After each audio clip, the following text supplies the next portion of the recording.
Welcome,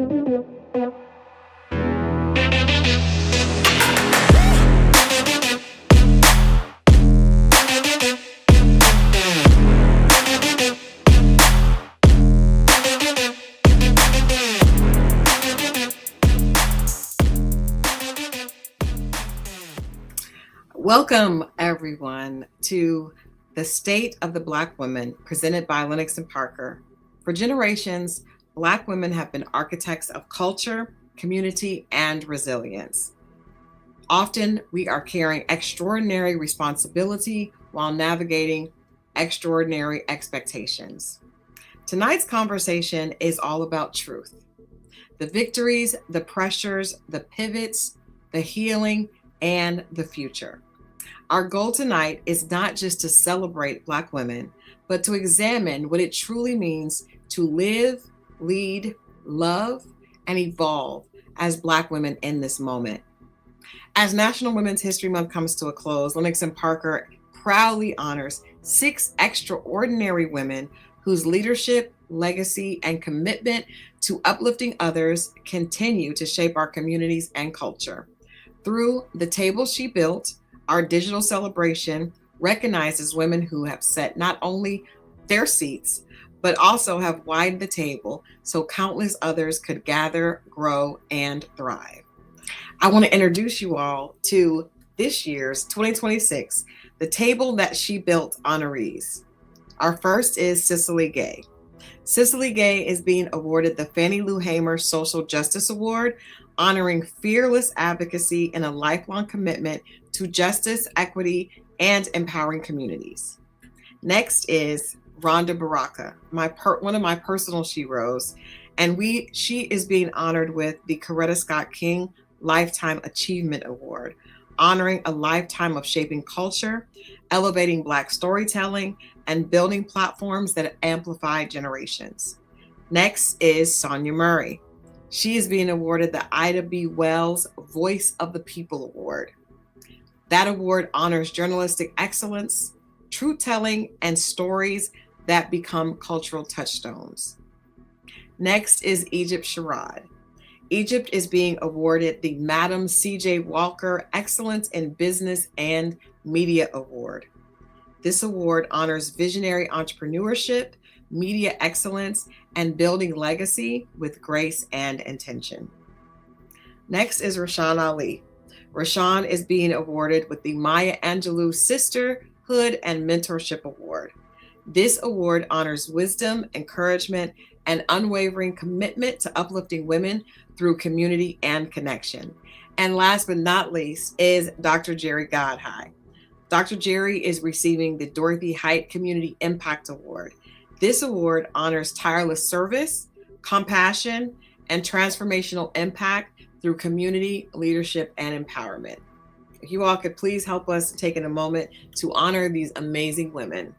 And if you want to look their stories up, I promise you will be amazed and inspired by all the amazing things that they've done thus far, and I'm sure that they will continue to do the work moving forward. Now, tonight, I am honored to sit with 3 incredible women who represent leadership across entrepreneurship, wellness, entertainment, and cultural influence. All 3 of these women have built platforms, businesses, and are influential in impacting communities far beyond their individual industries.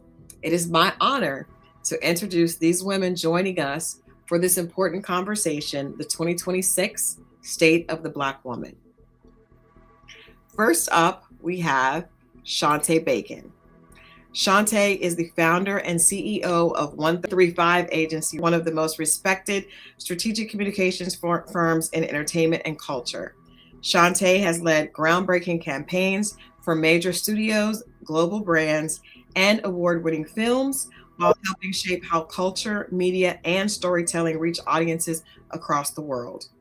Through her leadership, Shantae has also become a member to rising communications professionals who are redefining the future of the industry. Please help me welcome Shantae Bacon. Next, we have April Love. April is an entrepreneur, producer, motivational speaker, and founder of Ask April Love Productions. April's journey is one of resilience and ambition. As a cancer survivor, she has transformed her personal testimony into a powerful message of faith, perseverance, and purpose. Whether managing talent, producing projects, or inspiring audiences through her speaking engagements, April is passionate about helping people reset, rebuild, and reclaim their purpose. And last but not least, Navanya Rhodes. Navanya is a drama and intimacy coach whose work focuses on emotional wellness, personal grounding, and authentic connection. Navanya brings a deeply thoughtful perspective rooted in therapeutic practices that help individuals reconnect with themselves, cultivate emotional awareness, and navigate relationships with greater clarity and confidence. Her voice adds an important dimension to conversations about healing, identity, and self understanding. Navanya Rhodes. Ladies, thank you for joining me. Each of you represents leadership in a very different space, but everyone that's a part of this conversation is shaping what it means to be a modern Black woman. So, with that being said, I'm going to start with you, Navanya. Can you share with me your definition of what the state of the Black woman is in 2026 as we speak right now? I think just overall, Crystal, no matter what state we find ourselves in, we are infinitely better than our ancestors who came here some 400 years ago. No matter the element of hostility or the increase of access, there's still a core that can be traced back to those who were brought over here, right? And in that, we as Black people have created for ourselves a narrative of resilience. And the Black woman has often been the spearhead, figurehead, um, tip of that, as it were, because we have served all people. We've served our own, we've served others, we've raised others, we've raised our own.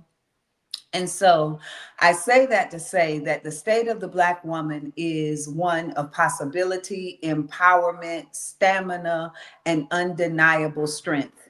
That's who she always has been, and that's who she shall remain to be.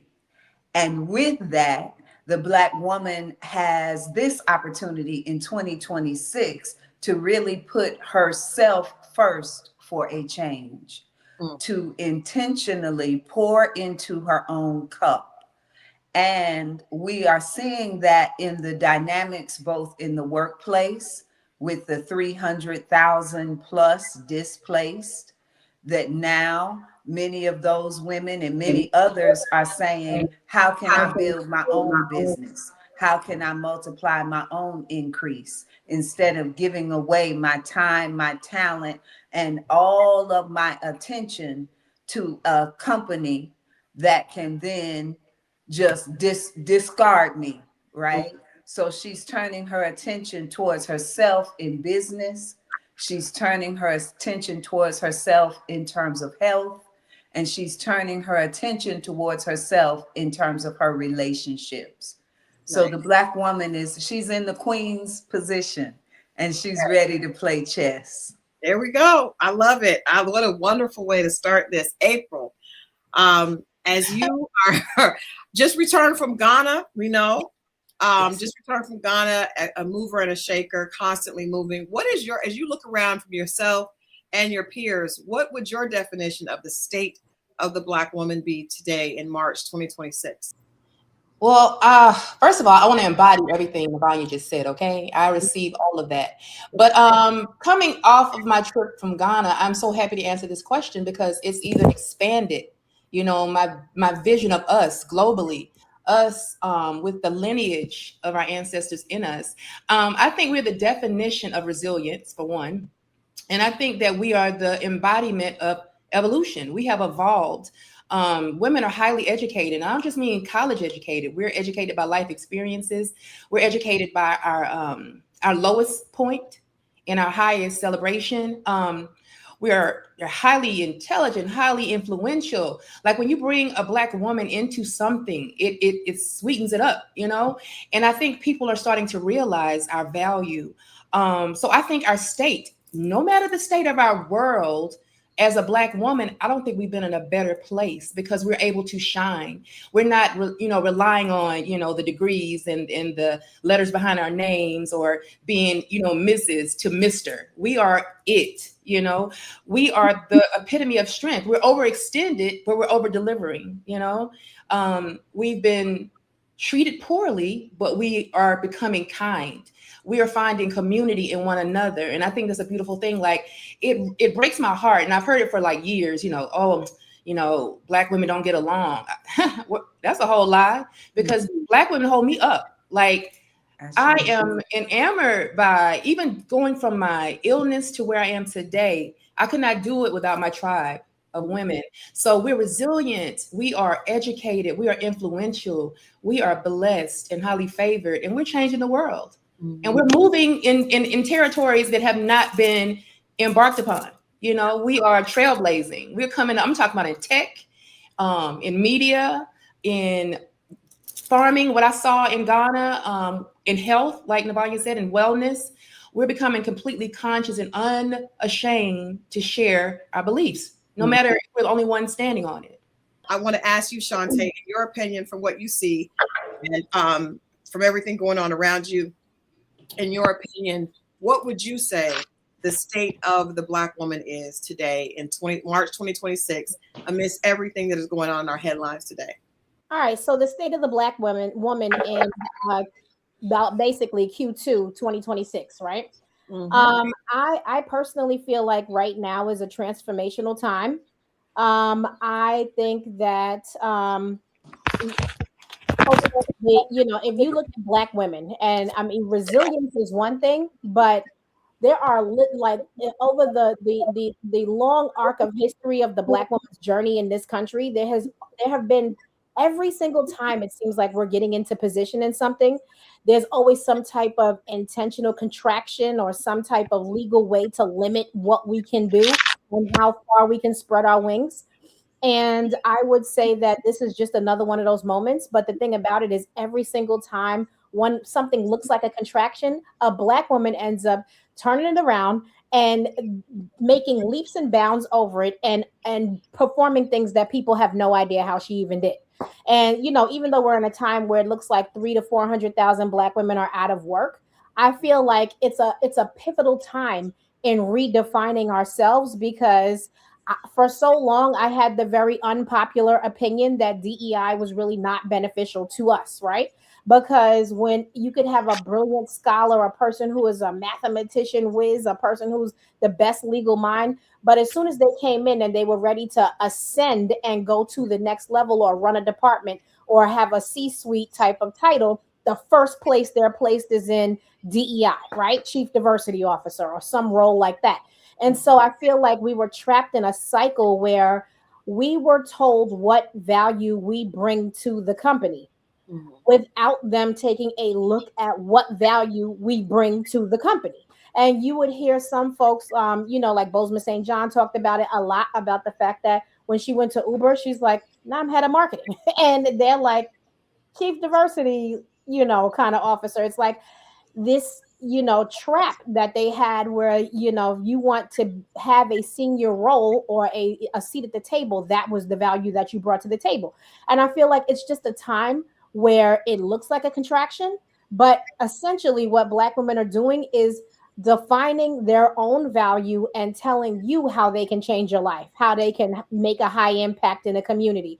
And when we come across the hump on this, and those 400,000 Black women are back to work, they're going to be back to work on their own terms, knowing how to maximize the benefits of AI innovations, and able to tell you, no, I am not a diversity senior leader. I'm a senior leader that can change the efficiency of your company. I am a senior leader who can change the way that your legal department runs, the way that your finance department runs, the way that your marketing department runs, the way that your ad department runs. And so just an ability to have a giant reset. And there's never anything wrong with that. So if I had to sum it up in one word, I would say that right now is a time of ascension for Black women, because I know what they're capable of, because they do it every time. Because every time the challenge shows up, Like, I mean, even if you look at the presidential campaign from 2024, how many times was Kamala discounted? Oh, she's not going to do well in the first debate. Smashed it. I mean, every single time, not just doing a good job, smashing it well beyond expectations. And that's what we do every single day. So, why would this be any different? Absolutely. I'm going to take a bit of a pivot, and I love the fact that you're with us, Navanya, because what you do, and as an intimacy coach and as a drama coach, speak to this, because a big part of the Black woman is about relationship, as April just mentioned, relationship with each other, also relationship with our children and with our partners. And understanding that Black women carry so much, we talked about emotionally, financially, professionally, and even within our families. As an intimacy coach, how does that weight actually show up in intimate relationships, and how we're able to receive intimacy, how we're able to give intimacy? Does this affect a woman's ability to be present, vulnerable, or even to experience pleasure? Yes, I think there is a categorical statistic that shocked me when I first started doing the drama therapy work, is that 9 out of 10 African American women experience some form of unwanted sexual attention, assault, or abuse before the age of 18. And that can range from all out rape, assault, to just the comments that a young Black girl may get when her body starts to change. You know, she got them baby making hips coming on, or so that it's a broad statistic. But nonetheless, that puts Black women in a very unique position of being sexualized early, traumatized in the area of sensual connection, and historically being sexualized and victimized in that way. So when you talk about trauma living in the body, there is a assault on the womb of the Black woman, whereas she is also the space of creation of all things. So she has a very powerful womb indeed. What happens for us is when we become aware of those things, we can again intentionally pour into ourselves, do what I call womb work, and also give ourselves what I like to call permission slips: permission to love, to be loving, permission to be soft, to be vulnerable. We have to give ourselves those permission slips, because generally and historically, we've not been afforded that luxury, right? So when the Black woman wants to create a true and pure intimate relationship, she must first start with intimacy with herself, identifying for herself, what does she want? What does she need? What is it for her to be loved fully, completely, intentionally, and unconditionally? And then have the courage to ask for it, right? And all of those things are permission slips. But we would be naive to think that our history and just our proximity in this thing called America does not have an effect on our intimate relationships, Yeah. right? Ooh. Okay, that was a lot and so good and explains a lot. We're going to get more into that, but I want to flip over to April, because April, like myself, we met working in the industry, in the entertainment industry, that often does not necessarily have a place for women, at least in my opinion, does not. And you've worked closely with male artists, male managers, talent, managers, producers. And in often those spaces, women have to prove themselves in many different ways. I want to ask you, what behaviors did you have to adopt early on to survive in those environments? And did you have to unlearn some of those behaviors as you realized they were or were not serving you as a woman? Woo. I am still unlearning, okay? Because the divine feminine didn't have a place in the industry. And I didn't really have a knowledge of who that was. So it was very characteristic for you to emulate what you saw, which was uh, a lot of aggression, a lot of unhealthy competition, a lot of backstabbing and foul language.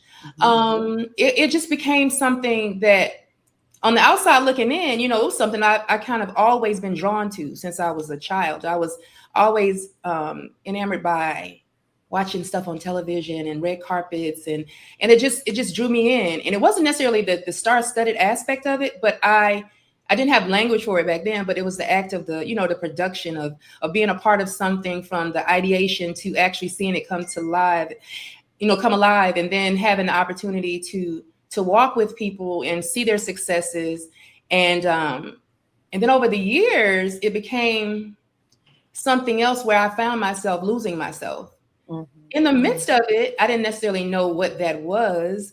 And then I had one of those spiritual moments, and I talk about it a lot because it's how I left, the actual label production company, working, and moving into entrepreneurship, because it was sucking the life out of me. I couldn't really function in the business without, I was on antidepressants. Okay. And if we were in the world of social media back then, people would think, oh my God, she's popping. She's in LA, she's in New York, she's in Atlanta, she is successful. Okay. But successful in the appearance of my work was not me being successful as a person. I wasn't being successful in taking care of April. I was successful in taking care of my career and taking care of the careers that I was charged with, working with. And in that, I had an aha moment, a God moment on a flight from Atlanta to LA that I'll never forget, because it changed the entire trajectory of my life. Even though it didn't slow me down completely, it took a few more years of me doing it, like, sleep when I die. Well, I was about to die. Now I'm just like, let me really get a hold of this. But I knew at that moment, and it was the longest flight ever to LA. And I was dealing with me. I had abruptly also stopped these antidepressants. So I was dealing with a whole lot mentally.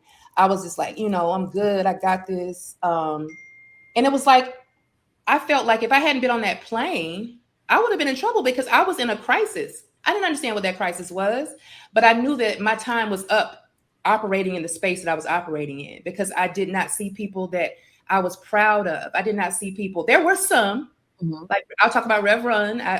We had the same attorney at the time, and just certain people that were just lights in the midst of darkness. And I'm still in this industry. So it's kind of like I'm in this world, but not of this world kind of thing for me now, though, because embodying that was the polar opposite of who I know I was called to be.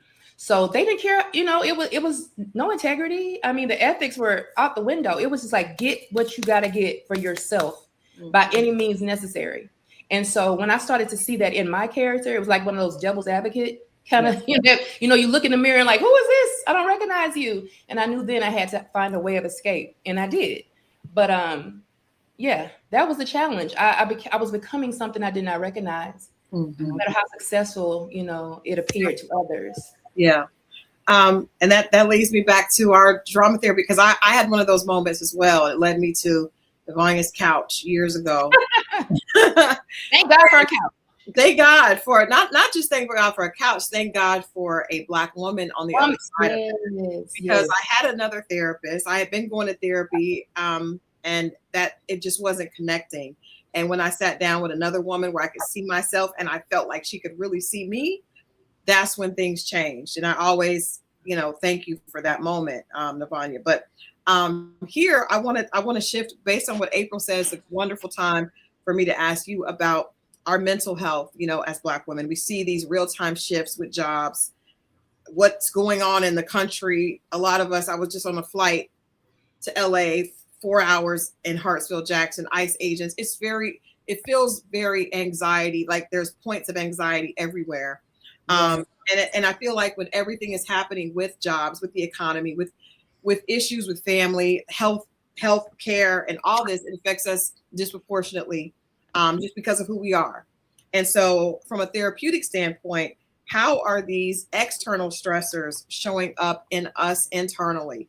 April and I are both cancer survivors. But I'm just, and I just wanted to say that because I feel like a big part of that is because of this. But I want to ask you, how might all this that we're talking about be affecting us mentally in ways that also later on affect our relationships and just our emotional availability with our partners, with each other, with our children, with our families? How does all this show up and manifest in our mental health? Right. The mental and the physical are often very tied.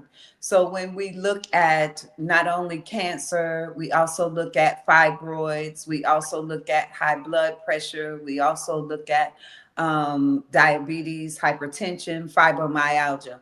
All of these things have the common denominator of stress. Mm, And many times it is challenging to identify stress in your life because you're so used to what you're used to. As April mentioned, that hustle culture, I sleep when I'm dead, all of that. Sleep deprivation alone can cause an extreme debilitating effect on your mental and physical health. This is one of the reasons why I actually curated the Soul Spa experience, which is an experience for women to come and be touched by a acupressure massage therapist, to be stretched by a stretch therapist, and to be healed by yours truly, the drama therapy specialist, where we get into the release of the mind, will, and emotions.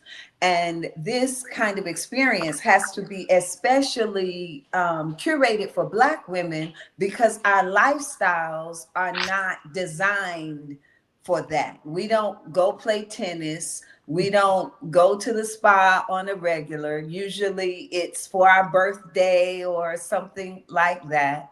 We have overwhelming schedules with no domestic help. So we are wearing all of those hats. We have hostile workplaces where that edict of have to work twice as hard to get half as far to be broken down halfway back. All of those things, be they true or changing, it creates a culture in the body. And when you have hostility outside of the body at every turn, that then becomes an incubator for dis-ease and disease. And the dis-ease shows up in chronic irritability. That's where we get the angry Black woman moniker, right? It mm, also shows up in an innate martyrism. mm, That's where we get that strong Black woman. Just, you can do anything to her and she'll just keep on ticking, mm, right? mm, And then we also have what I like to identify as poverty patterns. And those poverty patterns can show up in excessive spending to make you feel worthy or capable or in or whatever that is, and you're causing a financial deficit for yourself. Black women spend, I think it was in the billions of dollars or multi-millions of dollars on hair, makeup, perfume, so forth. So we've gotten into the space of dressing up the outside to the neglect of the inside. mm, And that can be very deceptive because if I look good, I love to see us walk. I like to go walk because we walk like we got a soundtrack just playing, baby. We do that thing. But that creates, I'm fine because I look fine. mhm, And we don't have that inventory and that real time to have a real inner conversation with yourself and find out, where am I unwell, mm, right? mhm, And so it shows up in her attitude, it shows up in her health scans, it shows up in the alienation of social relationships, as well as in her intimate relationships with all of those who are significant, her children, her parents, her in-laws. The whole gamut is affected. mhm, And I know we have a time limit, but I do want to say this. My uncle would say to me, if you don't know where to start, start where you are. And so it is highly important for the Black woman to create for herself a sanctuary space in her home where she can connect with the divine nature of self. Now, for me, that is God, Jesus. I love the Lord, right? Mm-hmm. But whatsoever that may be, the higher and greater power, somewhere in your home, you ought have an altar. And that can be in your shower. It can even be in your kitchen sink. It can be in your bedroom, wherever, but it is this space that I create an altar. And an altar is simply where humanity communicates with divinity. Mm-hmm. That's so important. And it has to start in that space, not wait till you go to church on Sunday or whatever, but right where you are, you must be able to anchor at an altar. That's good. Now that's we started with our takeaways.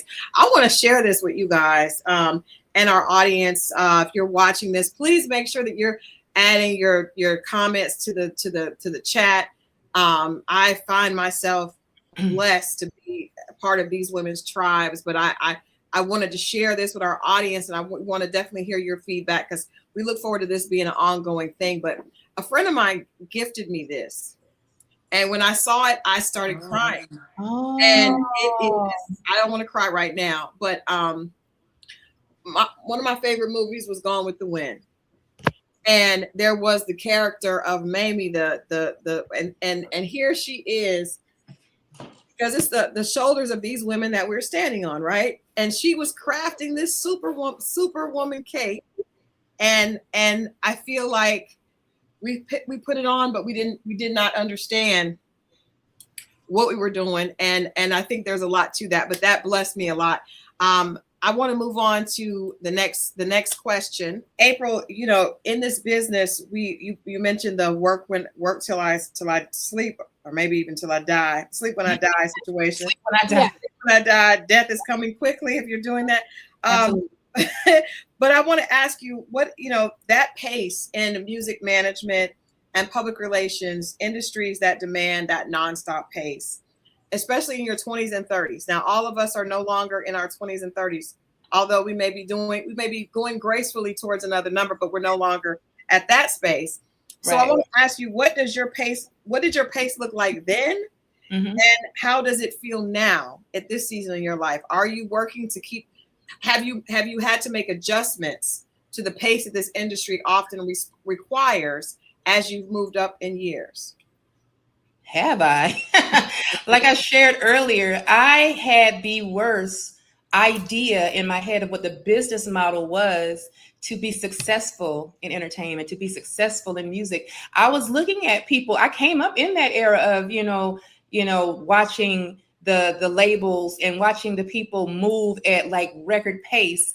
And then when I found myself in that environment, I was just like, this thing has taken over their lives, Yes, beneficial financially, but I saw a lot of, you're at an open bar, you're out all night, or you're running around on a tour, and the understanding of taking care of you is not, we didn't have all of this, which is what I love, and I love that Black women are pouring into emerging young Black women as mentees, and that sort of thing, because I want them to understand that there is consequences to that moving like that.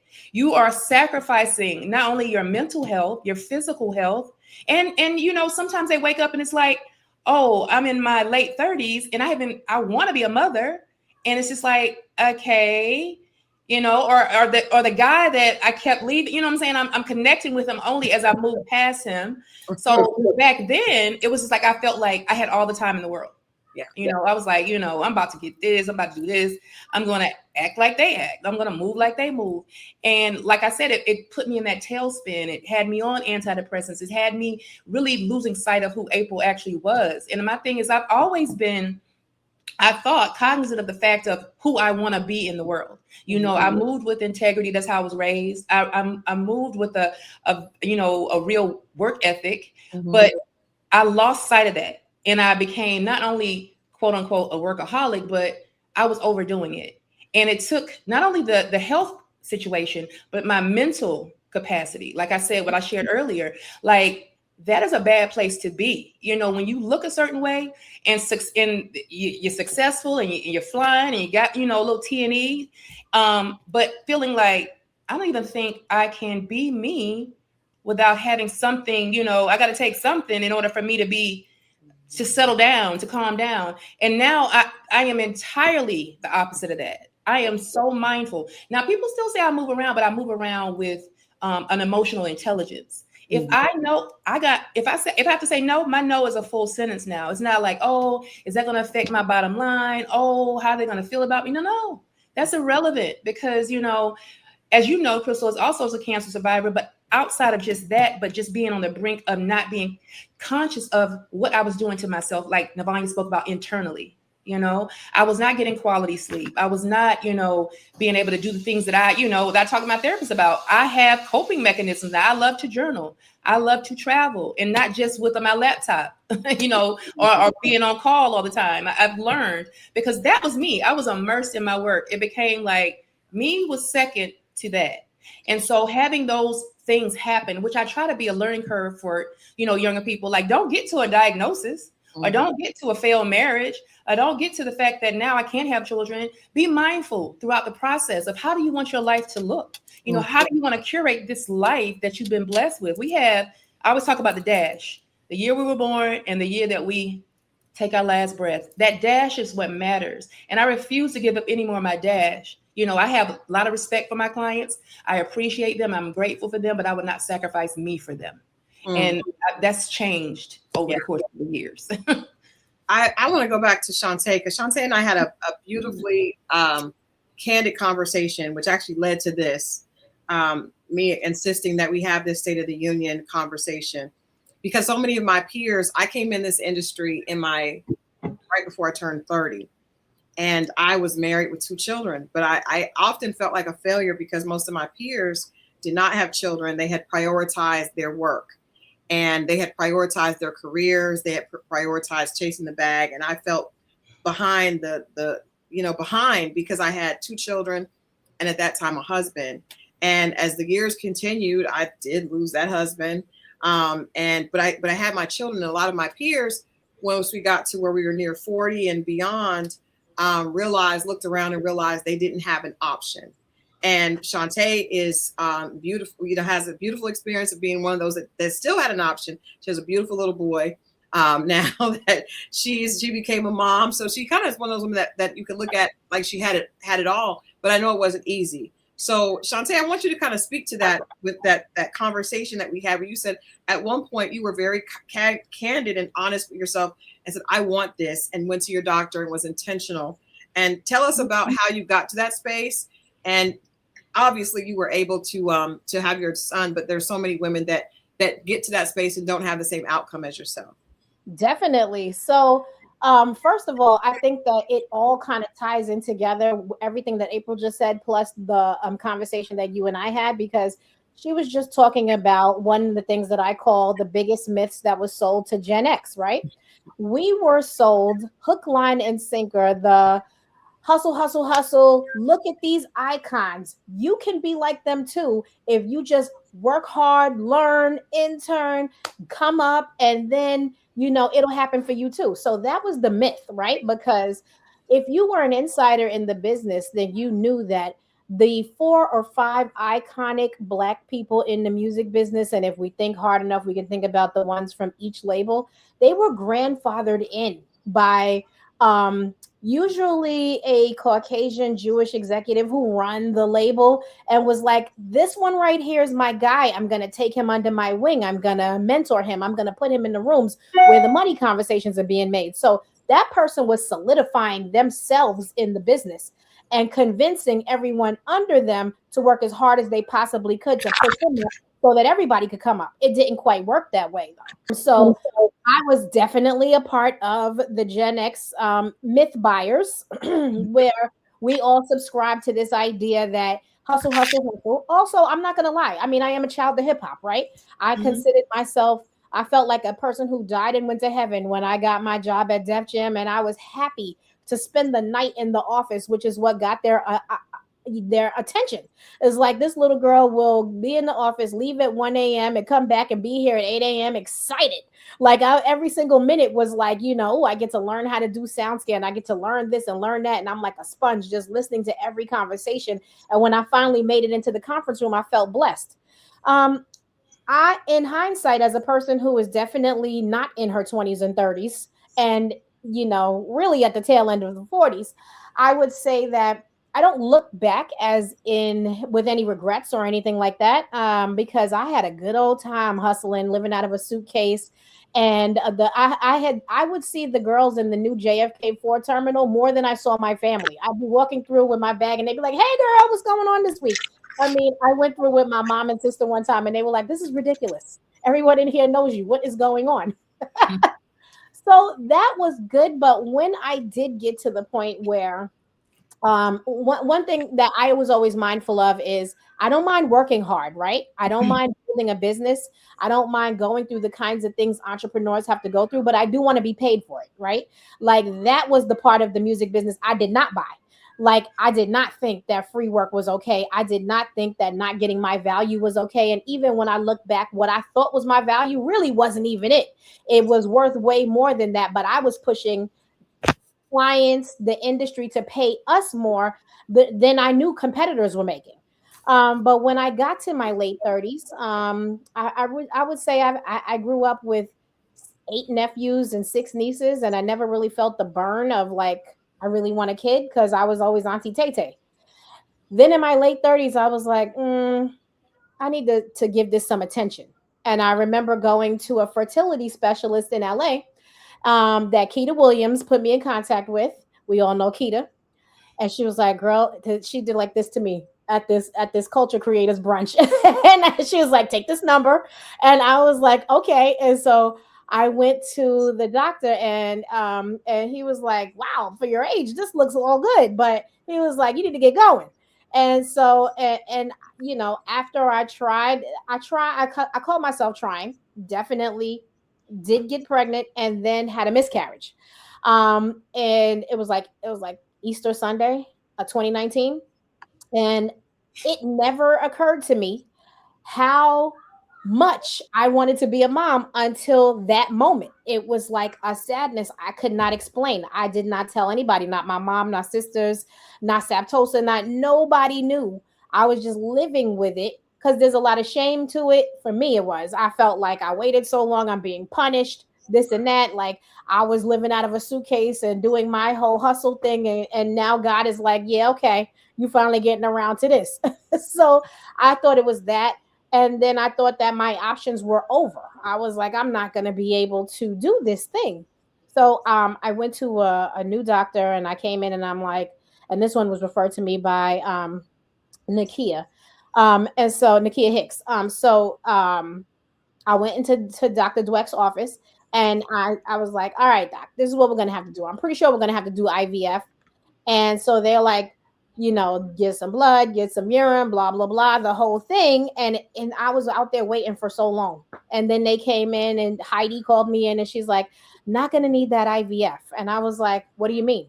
And so she's like, "Looks like you're pregnant, but don't get excited." They were the kings of don't get excited. They're like, "We need to see where it is and if it's in the right place and all of that." And so for 10 minutes, I'm going back and forth with her, like, "Wait, really?" And she was like, "Yeah, wait, really?" And she's like, "Don't say wait, really again." I was like, "No, seriously?" So then when we did the sonogram, it was like a bouncing kidney bean. And the doc was like, "Oh, this is like 5 weeks." I was like, "Oh, okay." I had already been married like 4 years and it wasn't getting nothing. So the doctor said to me, "Do not tell family members, do not get excited, and don't cancel all your flights," because my miscarriage happened right the day after I flew from LA. And he was like, "Lay low." He was like, "After 12 weeks, then I'll let you know if you can tell your family." And that's exactly what we did. I walked around on pins and needles, afraid to pee or go to the bathroom until like the 12th or 13th week. And then we did a Zoom call because COVID hit right in the middle of that. I found out about him on January 9th, and then the world shut down on March 13th. So I couldn't see nobody in the family anyway. So nobody knew anything. And on Easter Sunday, we did a Zoom call, and um, I had sent everybody. I literally sent in an Uber a blue box filled with all of this "It's a Boy" stuff, and everybody's on the call screaming. My sisters are screaming and all of that, and they're like, "How come you didn't tell us?" I was like, "We don't see each other. It's not like you're gonna notice. Like, it's just the only thing they noticed was they're like, their hair is growing really long. What is going on over there?" And so that's how it happened. And even then, I walked around on pins and needles. I had 3 sonograms a week because of my age. I mean, like, I got lucky. and and the doctor was constantly setting expectations. He was like, nope. I was like, okay. I mean, like, when I say Googling every 5 minutes, oh my God, you think I have this? He was like, get off of Google. You you were blessed. You were absolutely blessed. It's a beautiful story, and I'm glad that we could share that, because I know there's so many other women out there. Navanya, I want you to jump in here, because for women that not just with children, there are a lot of women that they may or may not want to have children. They may or may not feel that longing. I experienced that with a partner after going through heartbreak and then embracing my career. The narrative was and has been that successful Black women have a difficult time even getting into a relationship, getting into a loving, supportive relationship, let alone being able to take that and turn it into motherhood, right? So I want you to speak to that narrative, because I hate that narrative, but I also do realize that for me, it was difficult to be a boss of a company, have staff members under me, be working, taking care of children, and constantly be in control, and then be able to be vulnerable. I would go on dates like I was going on business meetings, you know what I mean? Because I couldn't really shut down. I had my phones on. If a call came through, it was difficult for me to be present, right? And I'm assuming I'm not the only woman specifically that is a career focused woman that has those same challenges. And then you end up in a space where you're older and you realize either I don't have a partner to share this with, or I never got to embrace motherhood, or I've lost friends. I've lost friends, or friends I have not talked to, that have now become disconnected because of me being so busy. So how can we realize all of this before? How can we be the ghost of Christmas future for some women out there watching that may be able to get this right before they get to be in the seasoned age like some of us are?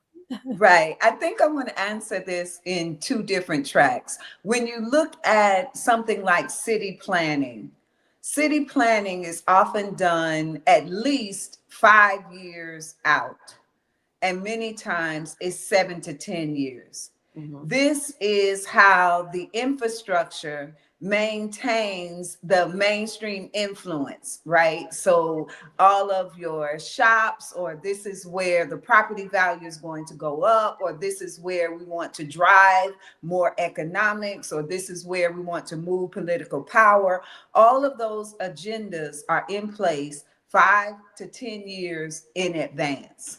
So I would invite women, Black women especially, to think about, where do I want to see myself 3 years or 5 years from now? So that we're not living in immediate urgency and not giving ourselves the opportunity to have long-term options. The other piece of this is the short-term narrative that you tell yourself. Because even you, Crystal, with all that you shared about being career focused, being maturing in age, all of that, we yet have landed at a place where we are married to a beautiful man with a lovely relationship that grows and goes and all of those things. Mm-hmm. And we have to begin to tell ourselves that it's possible, because all things are possible to them that believe.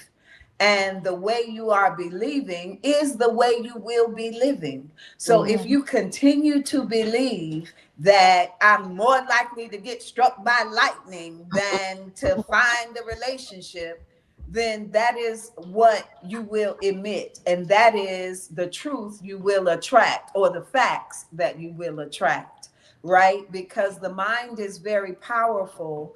and it tends to bend the universe to prove itself right.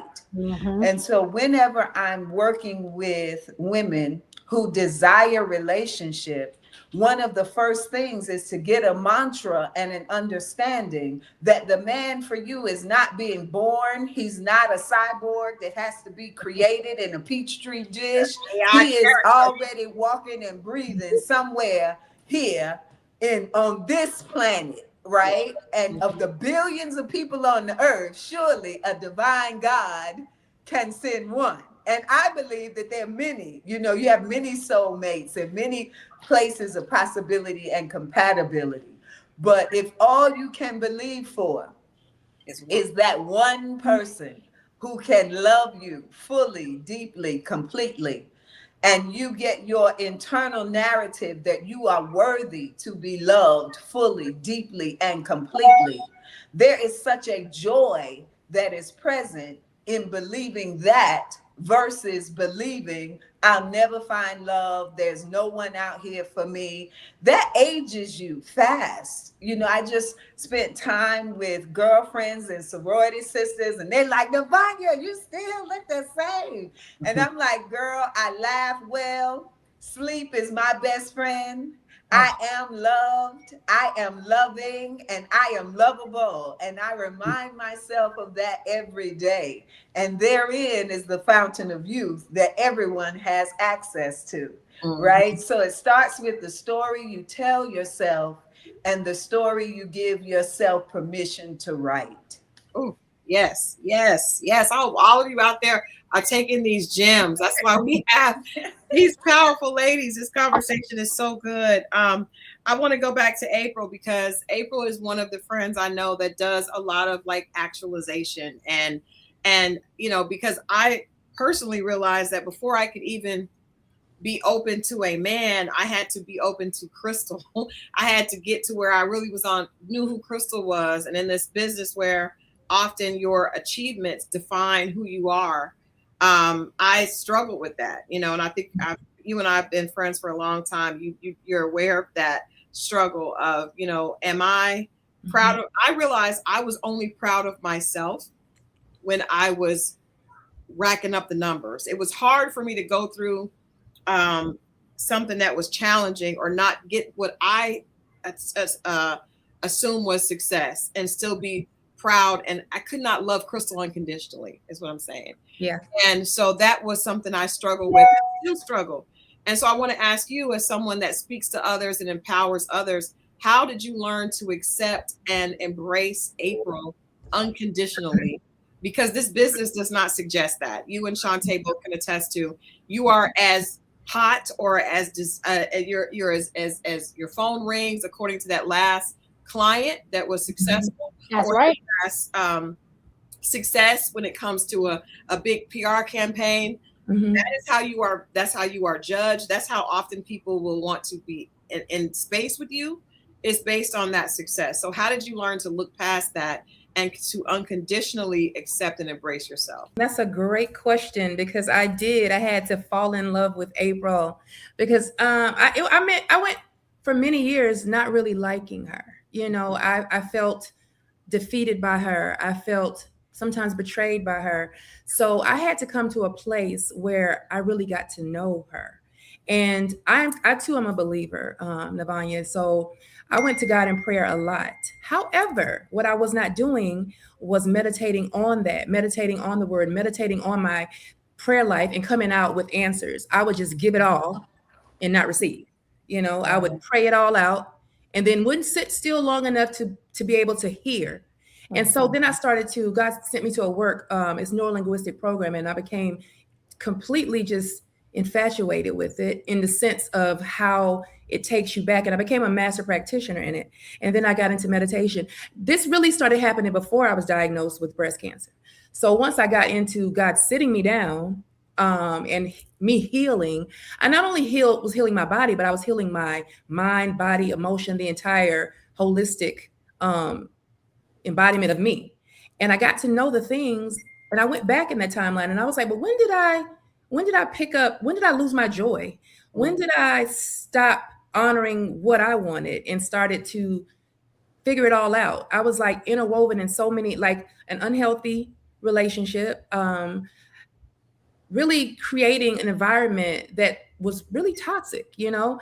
And I had to have one of those come to Jesus moments, and I realized through my work, through deep work, through prayer, that I could be the only one. No one was coming to save me. I had to save myself. And that kind of changed over the course of, I'd say, a good 2 years. And I was able to really start to look at me and look for what I wanted. I was moving day by day. I didn't move, like live in the present. Yes, the present is a gift, but I also had to understand and look at the long term, and wanted to see what my story, like Navanya just said, 3, 4, 5 years. What do I want? And am I working towards that? And I really realized that I was not. I was living in the hype. I was living in that particular season to the point that I was stuck. So then when things came up on me and I had these different roadblocks, I wasn't necessarily able to cope. I wasn't necessarily able to process. And once I came to terms with the fact that, hey, feel this. It's okay to feel your emotions. It's okay to say no or turn yourself away from something that other people are telling you, you should do this, you should do this. And when I really started honoring my own, my own voice, and what I knew to be the purpose that God put me on this earth, why I was born, where I was born, to who I was born to, the challenges and all of the things that I had to deal with coming up, I realized, okay, this was for such a time as this for me to do a different thing. So yes, I'm still a writer. I'm still, pitching. I'm still doing what I'm doing, but I'm doing it differently. I'm doing it with purpose in mind. I'm like, this does not align with me just because it looks good, So I started saying yes to the things that serve me. I started saying no to the things that don't. And I ended a relationship, a long-term relationship that people were, and I said, I don't hate him. I love me. Yeah. And those two don't match right now. And then, my entrepreneurial journey just took off at that point because I was decided that I was going to do things that honored me. And I started to really not just like me, I started to love me because I knew myself, I had my own best interest. And a lot of people around me did not, So when you come to terms with that, like, okay, this is a great working relationship. Stop calling everybody your friend, your sis, your bro. That energy, I don't want to take on that bro's energy. We got something to do and it ends on September 30th. That's a wrap. I want everything around me. I wanted to create an environment that served me. I wanted to create an environment where I could worship, an environment where I could talk to people at a deeper level and them not look at me like I'm an alien, And I started talking about, my subconscious or my God conscious or, my inner child healing. I found my people and my people found me and that fed me. So I was no longer pouring from this. You can't pour from an empty cup. I was letting people drain me. Yeah. But now I moved into an overflow. And so it's been almost mind-blowing what's been drawn to me because of that decision. I have support. Like I said, I love Black women. Black women are like magic to me. They've shown up for me. They positioned me. They have prayed for me. When I had that situation coming back from LA, when I was like, I can't do this no more, I found myself in one of our MD on the road. He said his cousin formed a church, planted a church, whatever. And my spiritual mother to this day, her name is Mother Anna Barrett. When I say that she took me under her wing, she prayed with me, she showed me how to get in touch and tap into the Holy Spirit, and my inner spirit woke up. She healed that inner child in me. And since then, there's been other women around me and other people around me, and I've been able to do the same thing now for others. So it was a decision that had to be made. Yeah. So I know we got to move through quite a few topics. So you guys, we'll definitely, I will twist these ladies' arms to come back another time for a part 2 and part 3 and part 4. But I want to get through several topics that I think are really important. And that is the next one is just, the process of becoming yourself. Once you get to that point, I felt like once I was okay with Crystal, then Crystal started to change. And Crystal started having issues and things that were happening. Once I got comfortable in my skin, that very skin started to change. And because in today's culture, we are hearing women talk about menopause and perimenopause. And now it's actually like a cultural conversation, but I think it's still something that's very new because to most of us, our grandmothers and mothers did not talk to us about this. Right. So now we're going through it.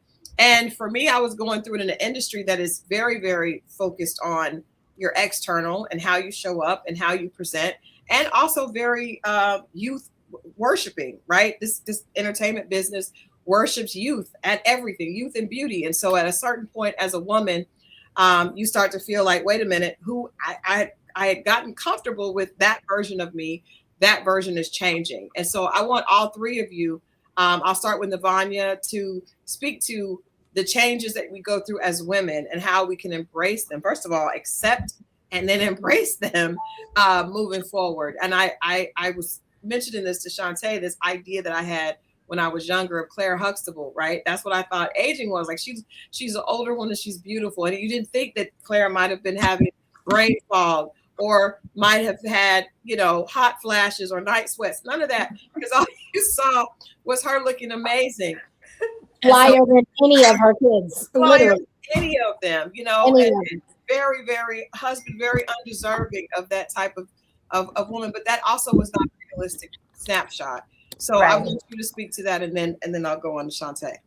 So for me, the aging process has been one of aging well, aging slowly. I do a lot of herbs and teas and maintain, again, sleep and balance and so forth. So I've never experienced hot flashes. My skin elasticity is still present. My lubrication is still present. All of these things that I have many women talk to me about that they go through as they age that are typical symptoms of menopause. There is space for us to have a holistic approach to aging that allows you to age differently.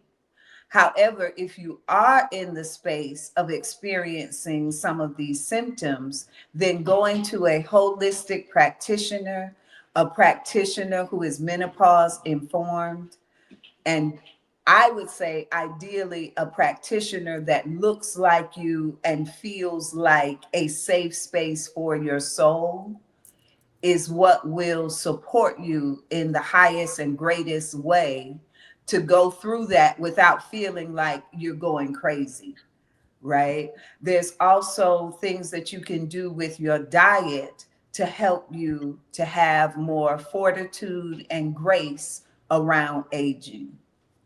So all of that said is both a preventative and a support tool. But what happens when you don't have those things in place? How do you recover? Therapy is so important. Beginning to ask yourself the questions, even a simple question, how do I feel? When you're sitting in your car, just ask yourself aloud, how do I feel? I feel blank. And just continue to fill in that blank so that you can become emotionally aware. And that awareness allows you to have actualization over that.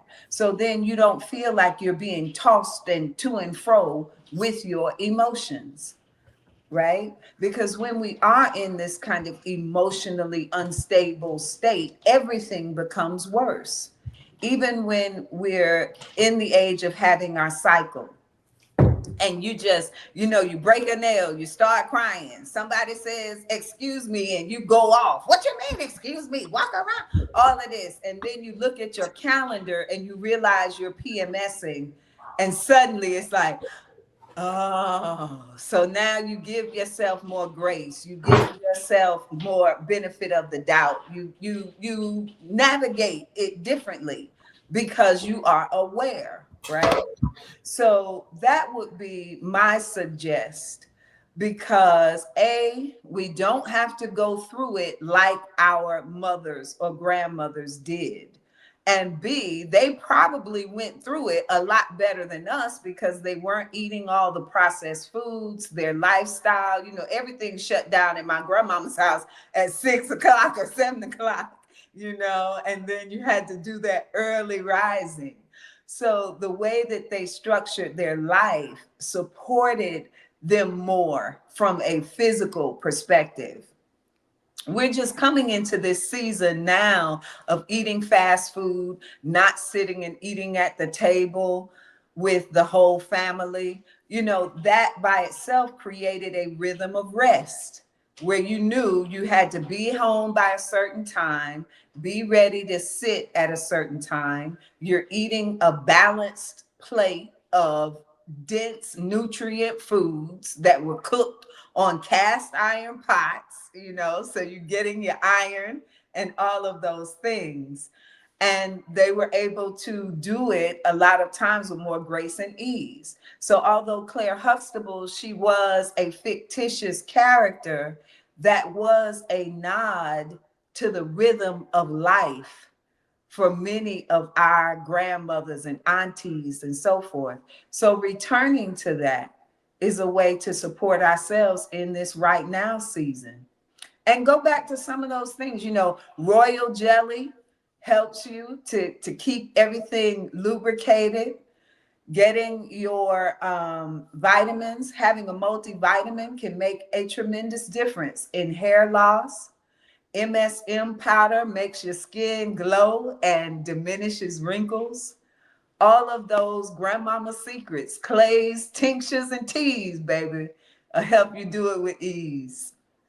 Okay, Shantae, let's talk about the image, because you and I were having this conversation. It's like you look at yourself, and then I remember, sharing with you that I had this idea, of what it felt like, what it should look like to age gracefully, and that is very different, with our generation. I mean, I was just yesterday coming home from the airport trying to keep myself awake, and so I put on Ti, the old Ti. Not I love the new Ti, but I put on the old Ti.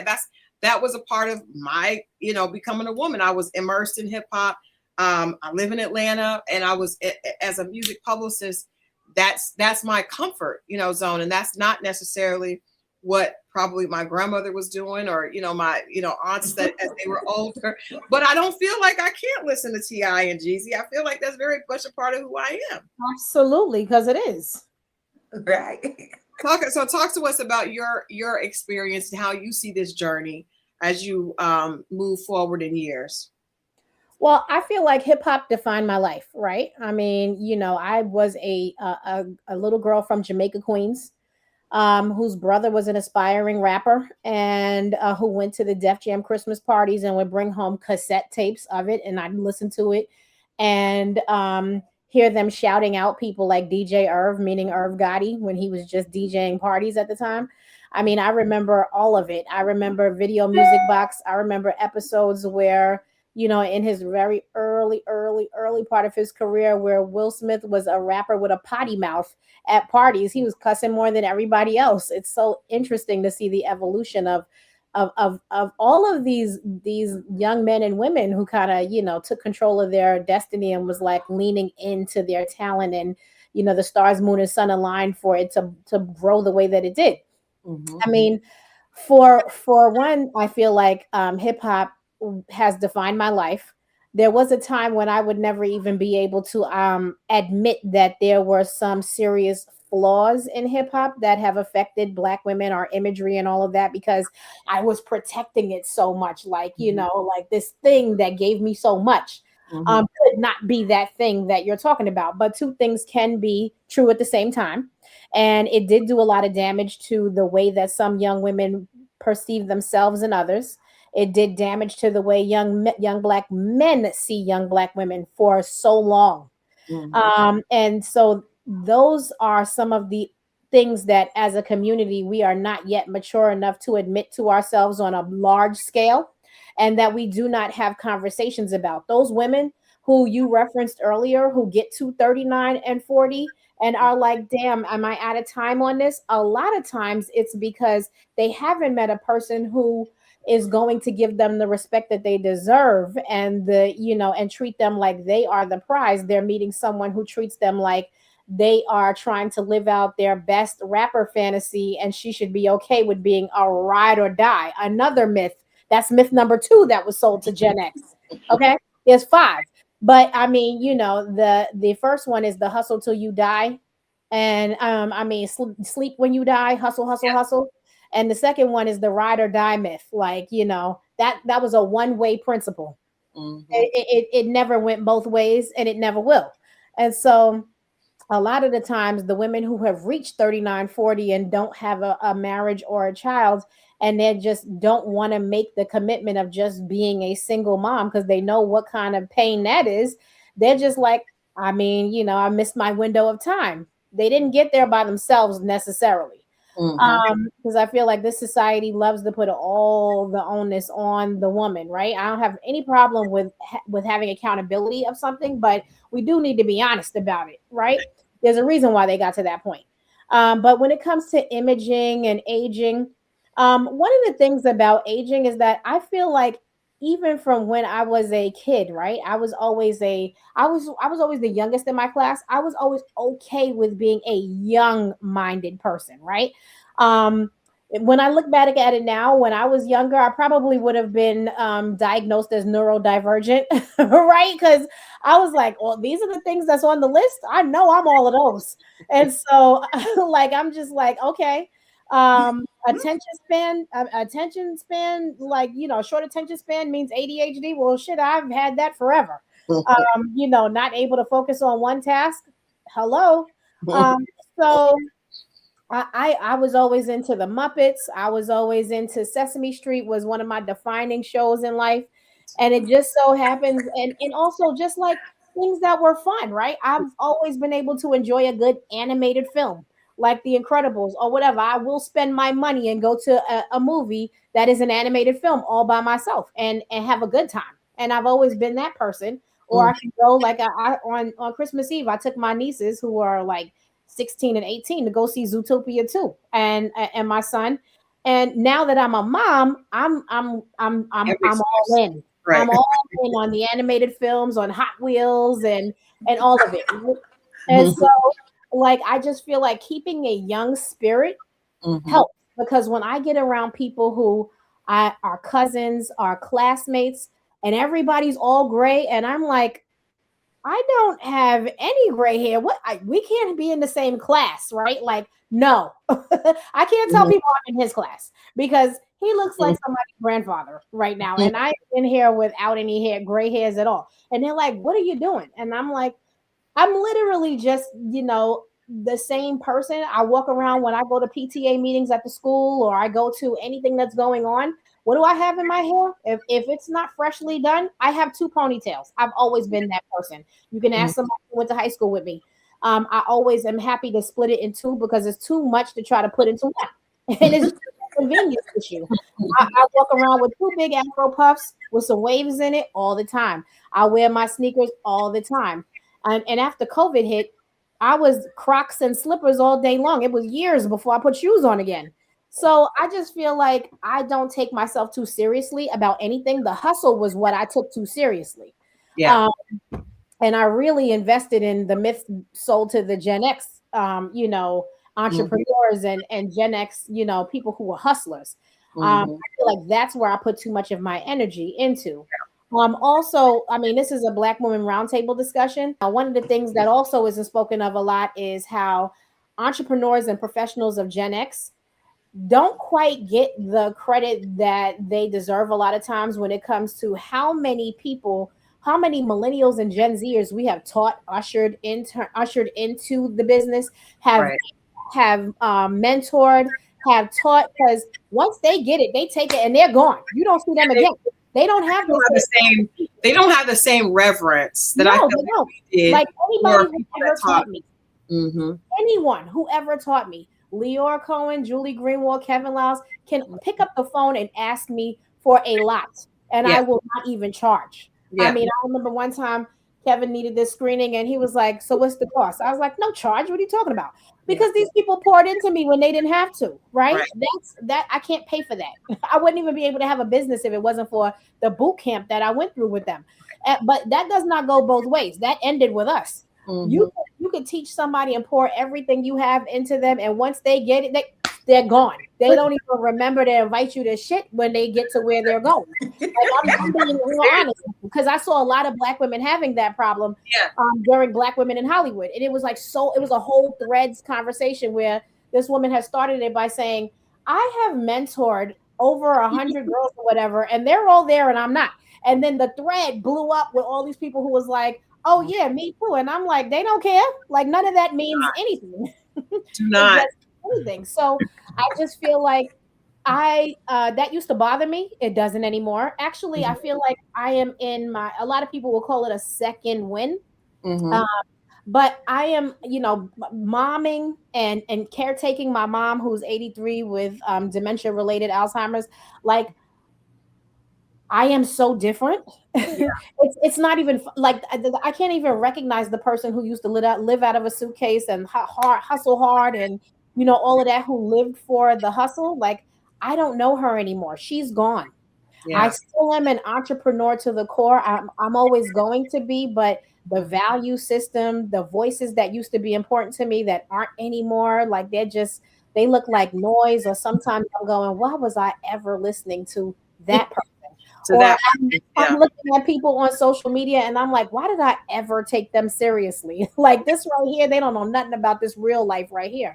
So I just feel like whatever season you're in, like I feel like I feel like hip hop was such an integral part of my upbringing. To answer your ultimate question, I don't mind being a 50-year-old when I do turn 50, who's wearing shell toe Adidas or Air Force Ones, which just got designated as dad shoes, or wearing whatever kind of sneaker I want with two ponytails, a hoodie, and a backpack. And that's how I drop my son off every day, and that's how I go to PTA meetings, and that's how I go to everything, Yeah. because that's part of my identity. And I don't feel like, oh, now I'm of a certain age, I need to be wearing Yeah. a ponytail to the back and a suit on. Like no. Like no.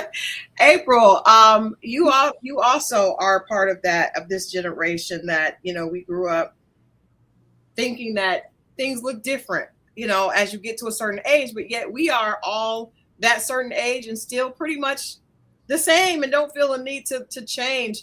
How do you see it? How do you see the changes in yourself and your self-awareness of becoming more seasoned and Mhm. in a business that often does not make room for that? That is so, that season thing. That is, I love that word. Okay. Season, spicy too, season. Yeah. But I feel like I'm Peter Pan. I Me always felt too. like I That's do. perfect. I literally feel like that. Like I don't feel the number. Like I don't really, I'm not a person like ashamed of my age, but I don't really like have to promote it because I am as young as I am at heart. And Absolutely. so I have always been the one to hang with the kids, or now have a grandbaby, and I have nieces, and I have nephews, and I have children, and I am so happy in that place, and like just like Shantae was saying, I have people that are my age, and they're like so like I'm like, girl, you're old. Like, what is happening? You're like, We did not graduate at the same time. couldn't have. And I mean, even ones that are a little bit younger, like they've gotten settled, they've gotten complacent. And I'm always excited. I know that I still want to be fun. I still want to have the joy of life. I still want to have a quality of life. That's the promise. We're not so just, oh, I got to pay my bills and I'm going to be, I'm not stressed out about none of that. None of it. Okay. And to be able to say that, I know that I'm in a different place because I was, I used to be very full of anxiety. Like everything would be like, oh my God, it's gonna, I'm like, my phone's got to be right here. This has got to be right here. And I'm just like, child, no Yeah. more, so coming to a place of knowing that everything is working out for me at all times, Yeah. everything is working out. I believe what God says, that I'm supposed to have the life of my dreams. I'm supposed to be my ancestors' wildest dream. I'm supposed to be happy. I'm supposed to be in a place where I can really be in a moment and embrace it. And I do that a lot around children and young people. I have, my team is always, they're like in their Lord, like you said, they are so entitled. I got so many like Gen Zers and young millennials, and I'm like, I've had a conversation with a couple of them because I always try to funnel people back from, FAMU and different colleges and work with them. And their expectation is so unrealistic. And it's just like, let me burst your bubble a little bit because it doesn't work like that. It's great that you think and you got this on your vision board and you about to skip to the front of the line. You graduate, they're ready to be Kevin Lyles. What? That's exactly right. And your job is just to teach, but not require them to do anything. Not at all. No accountability whatsoever, or then you're getting sued. And Absolutely. they feel entitled to move on. I got one more question and I want to get final words from everybody. And this is because, to next step of this is things are changing. Technology is at the forefront. And I know there's a lot of people in our generation that are not comfortable with this. I know Shantae, this is where you shine. I want to go to April and then Navanya and then let Shantae speak about this technology, AI.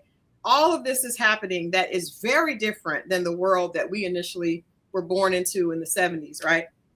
I was having a conversation on the reprint just about how so many people are fearful. Will technology basically take over to where those of us that are creatives no longer have a space? How do you embrace technology? So I'll start with you, April, and then Navanya, and then Shantae. How do you see yourself in this new age? Because technology is at the forefront more so than I think anything else right now. Well, me, Peter Pan, I am not going to be a dinosaur. I will not be a dinosaur. And I just refuse. I've always been adaptive. I've never been resistant, So I'm always intrigued. I'm always the one at South by Southwest. I'm always the one. How people go to these things and they just want to network. No, I want to learn. So I immerse myself in information. I am not afraid of it. And I know that I've put myself now that I've been able to really automate a lot of the things that I do. So I feel like if you do not adjust, you're going to be left in the dark. You think now because you're struggling because there are no jobs, there are not going to be any opportunities if you're resistant to tech. And it's becoming, and it changes daily. So I feel like if we're in this world, we need to have an understanding of how to thrive in this world. And that does encompass things like what we're doing right now. They couldn't do this a couple of years ago. So you have to stay mindful, especially as entrepreneurs. You have to stay on the cutting edge of things. I don't want to be late to the party. I want to know what's going on, with the fact that they're diminishing the dollar and how this digital currency is working. I want to know, how to automate my business over here trying to struggle with Google Docs when you got your little AI agent who can do it for you. I feel like it leaves you in the dust if you do not adapt. You have to adapt or become a dinosaur and become extinct. And I tell people around me, especially Gen Xers, some of them are resistant. If something seems a little bit complicated, they kind of, I'm gonna do it how I've been doing it. Yeah. And you're going to be lost. Yeah. Lost. Yeah. Navanya? I I am of the mind that when the word says the children of the world are wiser in their generation than the children of the word. And that for me was a charge to really get into this AI space and get an understanding of it, because that in their generation piece talks about the advancements, the changes, the progression of time, tools, and techniques. None of us want to be riding around in a horse and buggy, and none of us are talking on them old brick phones, right? We have moved forward, and that is not going to change.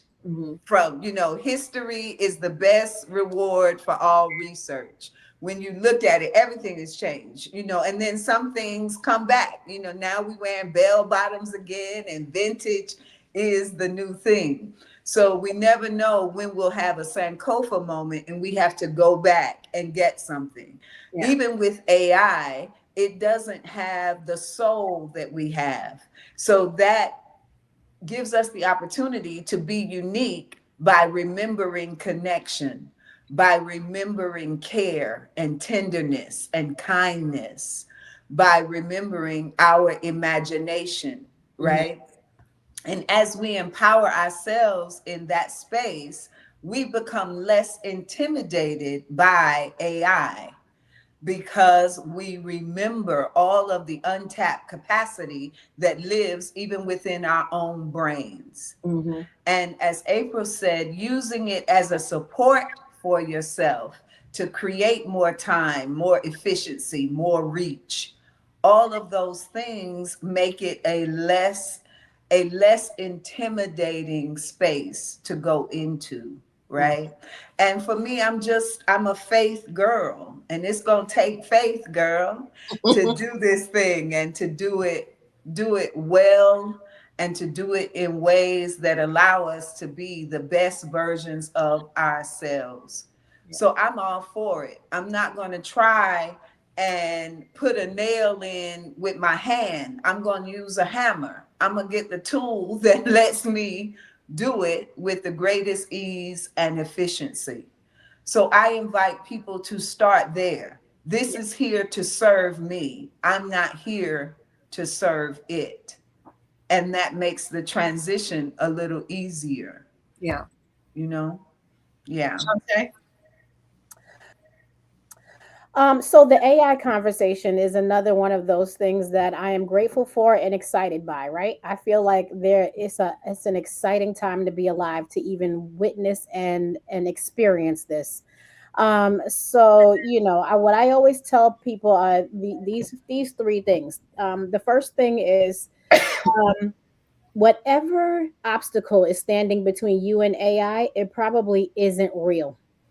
Mm. I always hear the privacy thing first, and the first thing I say to people is, here's a clue. You gave up your privacy a long time ago. And they look at me like, what? I would never give up my privacy. And I'm like, that smartphone that counts every step that you take and every heartbeat, that Apple Watch that can tell you your blood pressure at any given moment, or your how many times your heart beat in the last minute.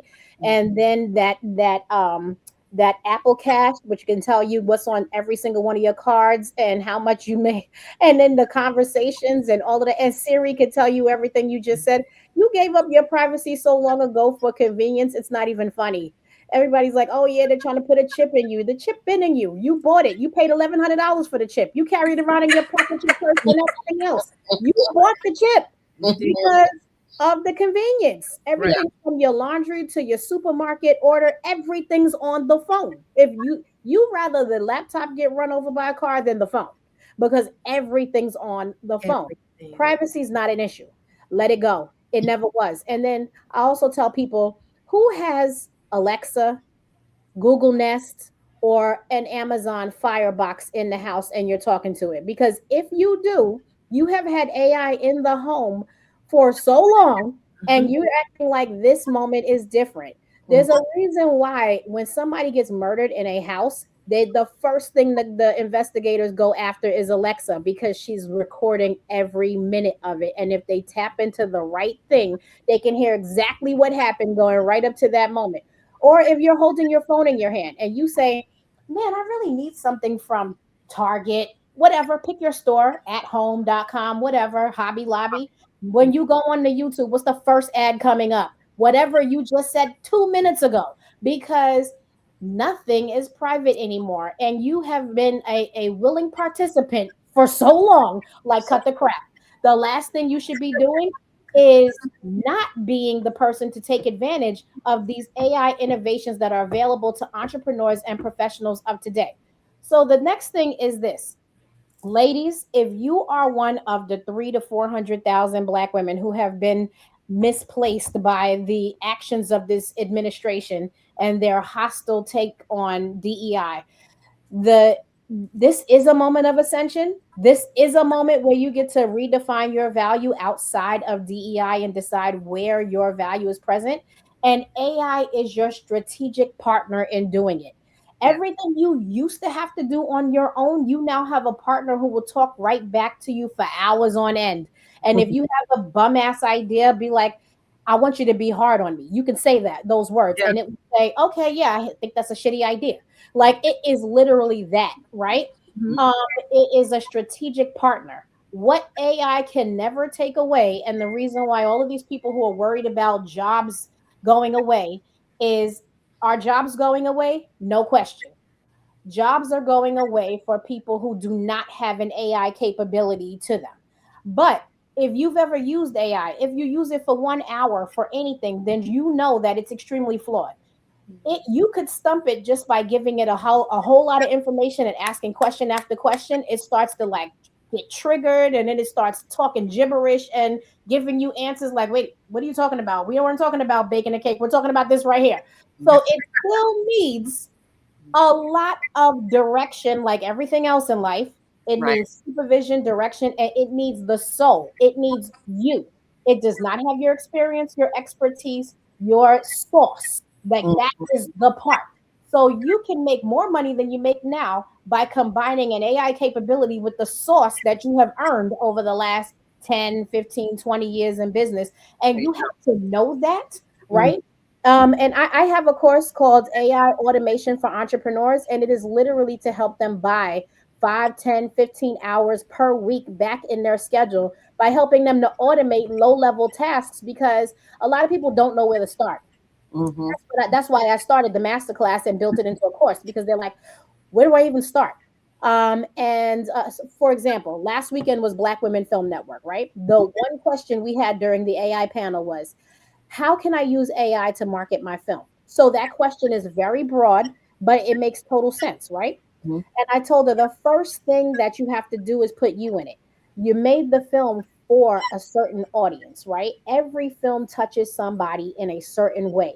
And you get the people who are invested in that particular topic, issue, or whatever, whether it's survival, mhm. sisterhood, whatever happens in the story. You have to identify who would be personally invested in this story. And then you bring that to AI and say, tell me all the places where I can find this person in Cincinnati, Cleveland, Charlotte, Dallas. Now you got a strategy conversation going on. But if you go to AI and you say, I made this film, tell me how to market it, you get in the same thing as given 100 other people who came to it with the same thing. You have to come with the source. You Yeah. have tell them exactly what you need help with.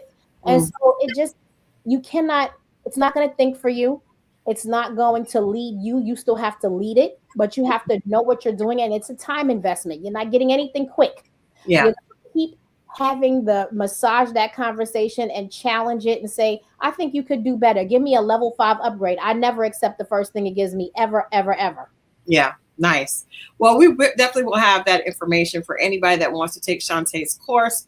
We'll have that available as well. And like I said, we're going to have these conversations more throughout the year. But I thought ending National Women's History Month with this conversation was important.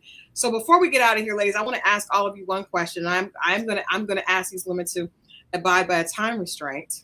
See if that works.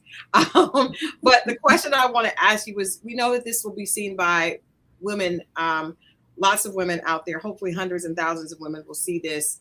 We'll see this conversation over a period of time. And for the women that are coming up, even from that, what is your wish for those women?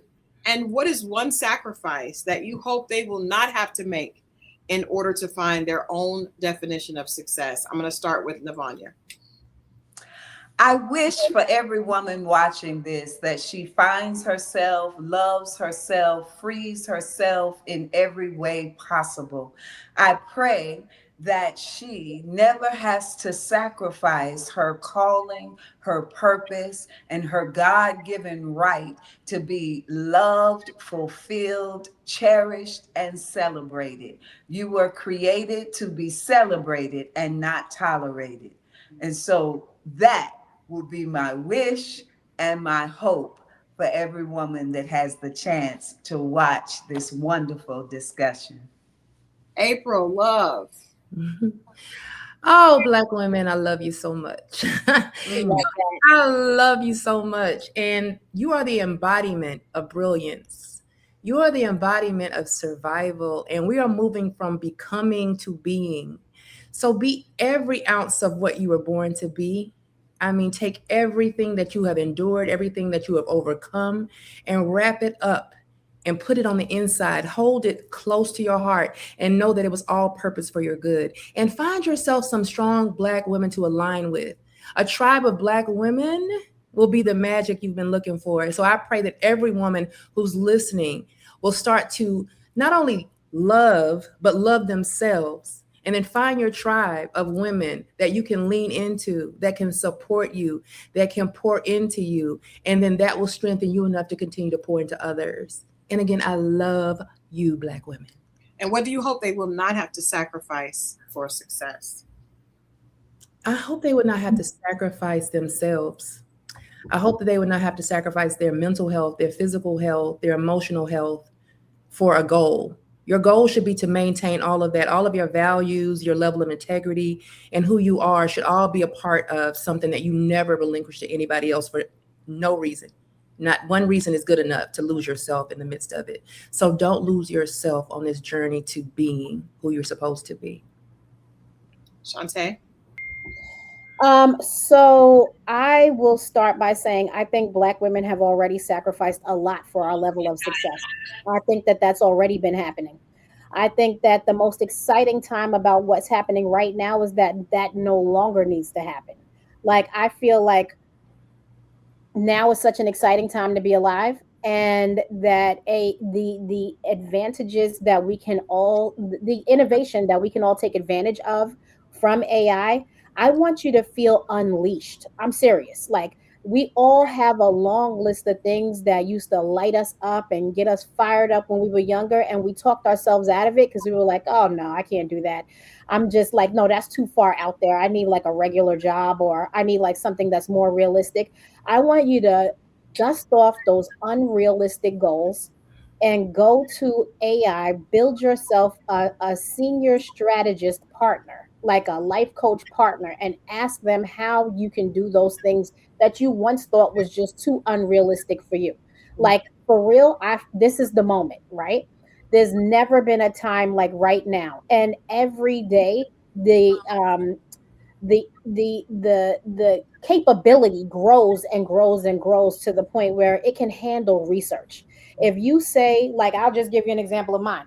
For since I was 8 years old, I always wanted to be a nightclub owner, right? And I was like, nah, that's unrealistic. And I live in New York, the highest damn real estate market in the world. So it's just like, am I ready to pay that rent? No. But I had a serious conversation with my Google Gemini strategist, and they did the research that, how much it's going to cost, who you have to connect with, what city agencies you have to be friends with, but just made it realistic. It didn't seem so like, no, you cannot do this thing. You can. And so I just feel like we should take whatever outrageous, unrealistic goals that we put on the shelf a long time ago, dust it off, and just have AI play with you and tell you, if this is this that unrealistic. Like, find that person and light her up. I mean, right now it seems like we're in the middle of like a contraction, but I promise you, it is an ascension. Well, what we're going to look like in 2 years, 3 years, forget it. Then they weren't ready for us before. Now they really won't be ready for us when we don't have to live in the world of DI and diversity officers and all of that. Like, they're just not ready. Any words, last minute words on the sacrifices that you hope they don't have to make? Now, I love Black women. I feel you, April, when you say that, because I feel like entrepreneurs and Black women, those are my people, right? I believe in finding your people. And the thing is like, when I see things in the news, like Pat McGrath having to file for bankruptcy, like Fawn Weaver trying to file for bankruptcy and it being blocked, or Pinky Cole and her home being Seized. seized or whatever. Like, like, that hits me in a different way, because I feel like the system is obviously not set up for these women to win. You have people who are so deep in debt on their businesses, men, white men, who can just still, no matter how many failures, as Mona would say, they fail forward, Yeah. and they can keep getting more money and keep getting more money. And these women don't owe a lot of money at all in the grand scheme of things, but there's no limitless checkbook to keep their businesses afloat. And whatever is set up, it's just not it's not right. But the bottom line is that we all need to just make sure that we keep pushing forward, pushing them forward, and making sure that, that we flood the zone with so many Black women owned businesses that can scale, that it's that story is not that common. It Yes. should. Right now it's the biggest story because there's not a lot of Black women who have businesses that are funded at that level. Right. But like, this is not a mistake. It is not by accident. Yeah. Designed. Absolutely. Design, by design. Yeah. Well, I just want to thank each and every one of you all, first of all. You all know I love you. I'm so thankful that you did not even question, just automatically when I reached out and said I wanted to do this, all of you agreed, and I'm very thankful. This felt like a hug to me. I too am someone that loves Black women. I love us. And I hope that everyone watching this will feel the love in this space. I hope that it will radiate out to you. I hope that for those of you that are coming up, I hope that you never have to work as hard as some of us did to learn to love ourselves. I hope that that in this representation of Black women that you see today, that we didn't have the ability or the foresight to see, because in our generation we didn't see this. We didn't see Black women doing these things. And so I hope that because you see this representation, you see us and you see us willing to work with you to reach down, pull you up, and embrace you, that you never have to struggle to find yourself in a world that does not embrace you, because there is a world that is within with us. I think there's love within, and that you find that tribe and you become that tribe to another Black woman that needs it. Again, I just want to say this was the most amazing way. I feel so blessed to end National Women's History Month with these women and with this conversation that is so positive. This is not the end, because obviously there's so much in each of these topics, from intimacy to tech to just self-realization to entrepreneurship, that can go on. And I look forward to spearheading more of these conversations. But what a beautiful start. And I thank you guys all for being a part of that. Thank you all for watching. Please continue to leave your comments, and we will definitely have contact information involved on the screen for each of these women in case you need any of their services. They're all amazing at what they do. I want to leave you with that tonight. And again, happy National Women's History Month. This is not the end. This is only the beginning. Look for more from this at lenoxandparker.com. Thank you, Krista. Love you. My heart is full after tonight's conversation. I hope that you will listen to this dialogue, take it in. Some of these amazing gems dropped from these women are sure to inspire and change your life. I also hope that you will do your work as a sister, a part of this sisterhood, and share this conversation with a sister that you know may need to hear it. Lastly, if there's anything that you need, definitely Shantae has all the gems when it comes to this new AI journey. April is inspirational when it comes to her motivational speaking. And last but not least, Lavanya is an amazing resource when it comes to therapy and as an intimacy coach. I encourage you to look these women up and reach out and learn more about what they're doing and how you can become a part of their personal tribe. As for myself, it has been my honor to navigate this conversation with you all, and we definitely look forward to revisiting it and revisiting the state of the Black woman as we continue throughout 2026 and beyond. For more on this conversation and what we're doing to celebrate our community, please visit lenoxandparker.com. This has been your host, Crystal Jordan, and I look forward to seeing you as a part of our family at Lenox and Parker. Good night and God bless.